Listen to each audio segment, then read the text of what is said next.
Unlock a superior shooting experience by mastering how to connect an external monitor to your Canon EOS R6 Mark II. First, locate the microHDMI port on the left side of your R6 Mark II. This is where your video signal will output. You'll need a microHDMI to HDMI cable. The microHDMI end plugs into your camera, and the standard HDMI end connects to your monitor.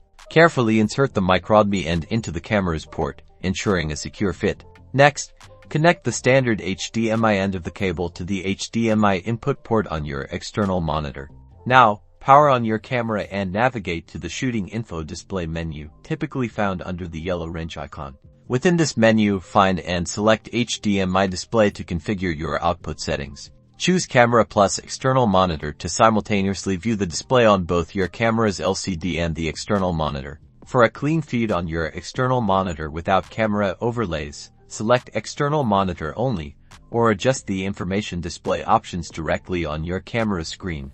With these simple steps, you now have a larger, more detailed view for precise framing and critical focus, significantly enhancing your on-set production workflow.